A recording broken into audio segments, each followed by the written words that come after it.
Қайырлы күн, құрметті тыңдаушылар.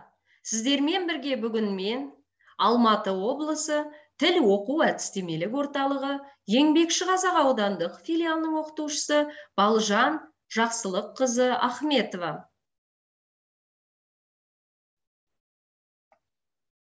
Бүгінгі біздің сабағымыздың тақырыбы қонақ үй.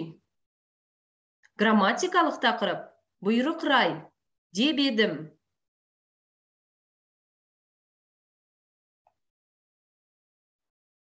Сабақта кездесетін жаңа сөздермен таныс болыңыздар, менімен бірге қайталап отырыңыздар.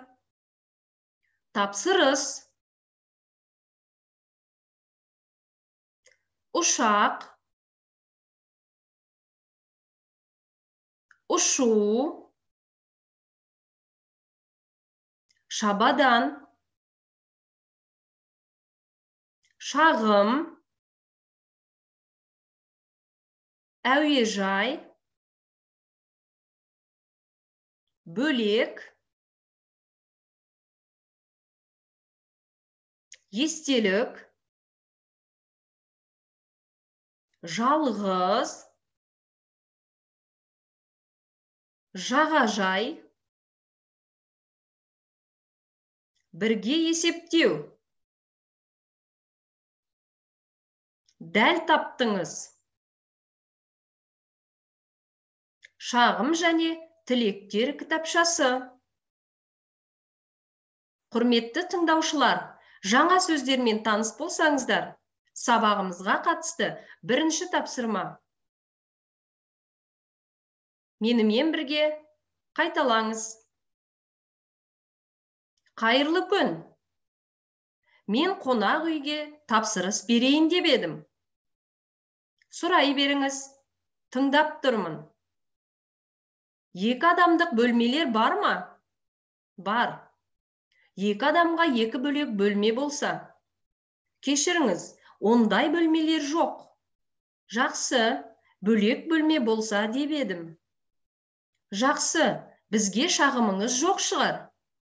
Жоқ, рахмет сізге. Оқып болсаңыздар, сабағымызға қатысты грамматикалық тақырыпқа тоқталайық. Бұйрық райы деп едім.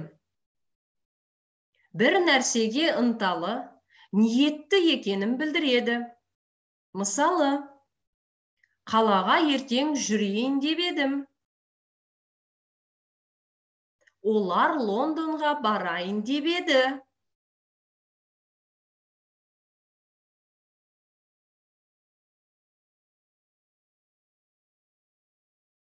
Жіктік жалғауында жекеше түрі: мен барайын деп едім. Сөйлесейін деп едім. Сен барайын деп едің. Сөйлесейін деп едің. Сіз барайын деп едіңіз. Сөйлесейін деп едіңіз. Ол барайын деп еді. Сөйлесейін деп еді. Көпше түрінде: біз барайық деп едік. Сөйлесейік деп едік. Сендер барайын деп едіңдер. Сөйлесейін деп едіңдер. Сіздер барайын деп едіңіздер. Сөйлесейін деп едіңіздер. Олар барайын деп еді.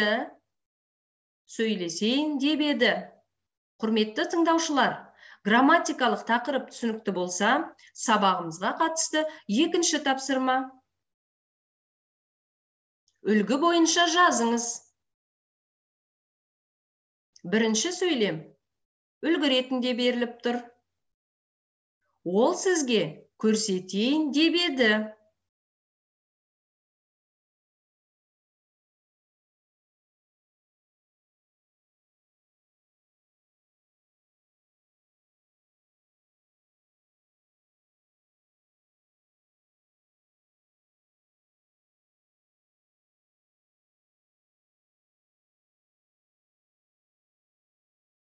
Тапсырманы орындап болсаңыздар, тексеріңіздер. Ол сізге көрсетейін деп еді. Арай басқа біреуден сұрайын деп еді. Мен сізге мекен жайымды жазып берейін деп едім. Ол кешке таман келейін деп еді. Студенттер сізге көмектесейін деп еді. Асан саяхатқа шығайын деп еді. Менің әріптесім іссапарға кетейін деп еді. Демалысқа біз ұшақпен ұшайын деп едік. Ертең мен жол жүрейін деп едім. Тапсырманы тексеріп болсаңыздар, 3-ші тапсырма. Алдарыңызға беріліп отырған сұрақ пен жауапты сәйкестендіріп жазып шығыңыздар. 1-ші сұрақ үлгі ретінде беріліп тұр. Сұрайын деп едім, бола ма? Сұраңыз.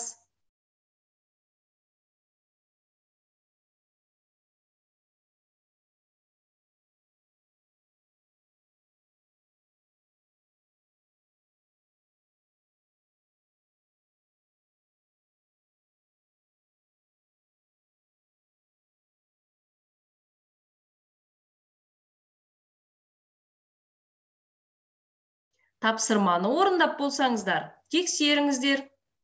Сұрайын деп едім, бола ма? Сұраңыз. Сізге көмектесейін деп едік. Иә, жәрдем беруіңізге болады. Сіздің үйіңізге барайын деп едім. Келіңіз. Осы жерге тоқтайын деп еді. Тоқтауға болмайды. Кірейін деп еді, рұқсат па? Иә, болады. Сізді көрейін деп еді. Көруге болмайды. Құрметті тыңдаушылар, тапсырманы тексеріп болсаңыздар, назарларыңызға үй тапсырмасы. Берілген суреттерге мұқият болыңыздар. Қонақ үйдің шағым және тілектер кітапшасына өз шағымыңызды жазыңыз. Сіз қонақ үйге телефон соғып, 2 кісілік бөлмеге тапсырыс бердіңіз. Бірақ олар сізге 1 кісілік бөлме берді. Сіз таңғы асты бөлмеңізге таңғы сағат 7:00-де беруді сұрадыңыз. Бірақ таңғы асты ешкім әкелмеді.